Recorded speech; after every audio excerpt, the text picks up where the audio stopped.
বিসমিল্লাহির রহমানির রহিম। আজকে আমার মন্তব্যটা হলো যে ভারতের ত্রিপুরার মুখ্যমন্ত্রী মানিক শাহর বাংলাদেশের বিষয় নিয়ে গুরুত্বপূর্ণ মন্তব্য নিয়ে আমি ভারতের মুখ্যমন্ত্রী মানিক শাহকে বলতে চাই, ত্রিপুরার আপনি বাংলাদেশিকে সাগরে নিক্ষেপ করার কথা বলেন, আপনি আমাদের বাংলাদেশকে উল্টা করে ঝুলে রাখার কথা বলেন, আবার শুক্রবার বললেন আপনি ভারত ছাড়া বাংলাদেশের উন্নতি হবে না। এগুলো বলেন কেন ভাই? আমি আপনার জানতে চাই।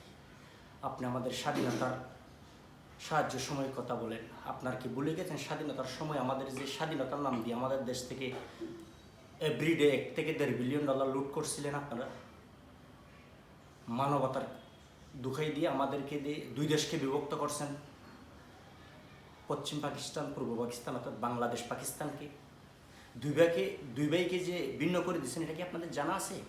আপনাদের মতো কিছু এই যে মানব জাতির দুষ্কৃতকারীরা, আপনারা আমাদের দেশের মানুষ নিয়ে বেশি কথা বলবেন না, বলবেন যে বাংলাদেশের বিষয়ে কথা বলার কোনো মানে হয় না। তো কেন আপনি কথা বলেন?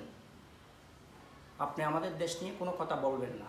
আপনার বুদ্ধি জ্ঞান থাকলে, আমি অনেকবার বলছি, আপনি যেন আপনার ভারতের যে অবহেলিত মানুষ, গরিব মানুষ, এদের বিষয় বুদ্ধি মেধাগুলো কাজে লাগান।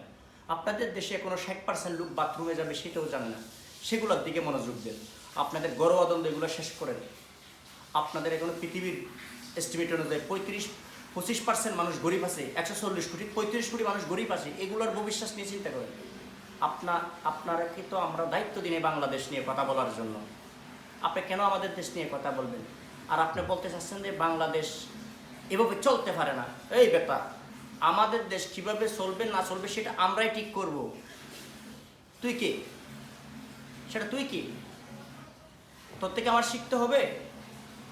যে দেশের মানুষ এখনো মদ কেনার জন্য সিরিয়াল ধরে, কিন্তু কি মদ কিনতে যায় 200-300 জন কিন্তু কি ডলাডলিত নিহত হয়। যে দেশের মানুষ এখনো গরুর মুত খায়, যে দেশের মানুষ এখনো গরুর গোবর খায়, যে দেশের মানুষ এখনো কিন্তু 60% লোক এখনো কিন্তু কি বাথরুমে, যে একটা সেফ জুমে বাথরুমে যাইতে হবে, বাথরুমের ব্যবস্থা নাই।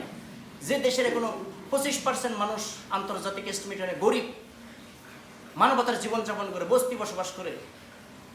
আমাদের কি তোমাদের থেকে শিখতে হবে? আর বাংলাদেশ ভারতের কোনো দয়া নিয়ে চলবে না। বাংলাদেশ স্বাধীন সার্বভৌমত্ব দেশ। বাংলাদেশ কি করবে না করবে বাংলাদেশের একান্ত বিষয়, বাংলাদেশের জনগণ ঠিক করবে। বাংলাদেশ কি করবে না করবে, বাংলাদেশ কোন পথে চলবে না চলবে, কার সাথে সম্পর্ক রাখবে না রাখবে, সে একমাত্র বাংলাদেশের জনগণ ঠিক করবে। আপনাদের যে দূষর ছিল স্বৈর শাসন হাসিনা, আপনাদের দেশে তো তাড়িয়ে দিছি, ওরে নিয়ে এখন সুন্দর করে জীবনযাপন করেন। আমাদের দেশ নিয়ে বেশি কথা বলবেন না। আবার দেখি আপনাদের মন্ত্রীরা বাংলাদেশের হিন্দুদের নিরাপত্তা নিয়ে কথা বলে। আমি তোদের মতো যেগুলো জ্ঞান পাপি, কম বুদ্ধি, গরুর মুখ খাওয়া যেগুলো মানুষ আছে, তাদেরকে বলতে চাই, বাংলাদেশ আর পাকিস্তান যদি, ভারতে যে 14% মুসলিম আছে, এগুলোর জন্য যদি নিরাপত্তা নিয়ে চিন্তা করলে আপনারা কিন্তু সুখে থাকতে পারবে না, সেটা বলে দিলাম আমি সচেতন নাগরিক হিসাবে।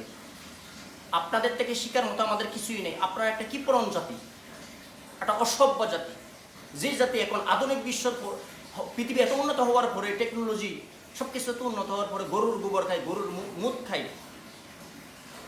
এখনো কিন্তু কি মেয়ে শিশু হলে কিন্তু কি হত্যা করে, গর্ভধারী মাকে কিন্তু কি বিভিন্ন ধরনের গণপিটায় হত্যা করে।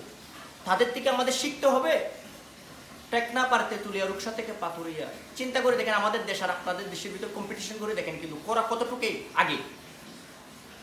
বেশি পটপট না করিয়ে আপনাদের জীবন জীবিকা নিয়ে, আপনাদের দেশ নিয়ে, বিশ্ব কীভাবে সেটা নিয়ে চিন্তা করেন। কিন্তু আমাদের দেশ নিয়ে বেশি কথা বলবেন না। আপনাকে আমি সতর্ক করতেছি, ত্রিপুরার মুখ্যমন্ত্রী মানিক শাহকে, আপনি আমাদের দেশ নিয়ে, জাতি নিয়ে কখনো কথা বলবেন না। আপনি আপনার বুদ্ধি দেমাগ যদি থাকে, আপনার দেশ নিয়ে, আপনার জাতি নিয়ে, আপনার রাষ্ট্র নিয়ে কাজে লাগান। আমাদের দেশ স্বাধীন সার্বভৌমত্ব দেশ।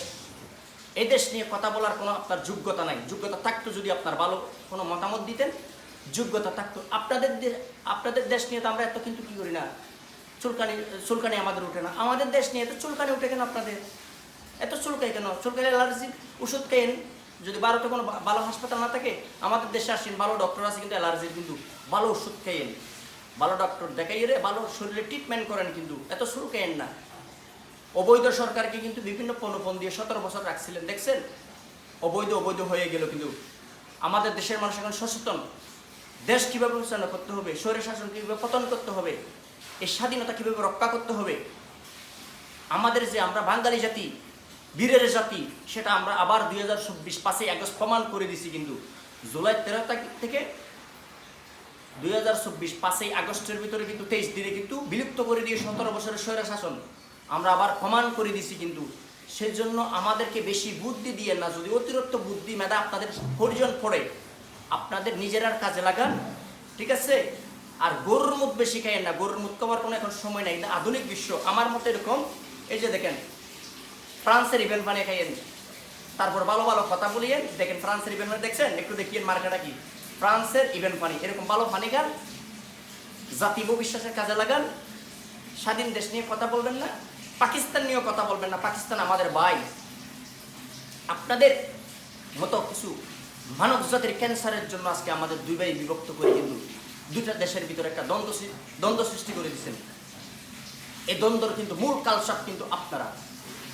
এই বলে আমার বক্তব্য শেষ করলাম। পাকিস্তানদেরকে বললাম এদেরকে হুঁশিয়ার রাখবেন, আমার বাংলাদেশের ভাইদেরকে বললাম এদেরকে হুঁশিয়ার দেখবেন, কিন্তু এরা মানব জাতির শত্রু, কিন্তু বিভিন্ন জনের ভিতরে বিভাজন সৃষ্টি করতে চাই। আসসালামু আলাইকুম।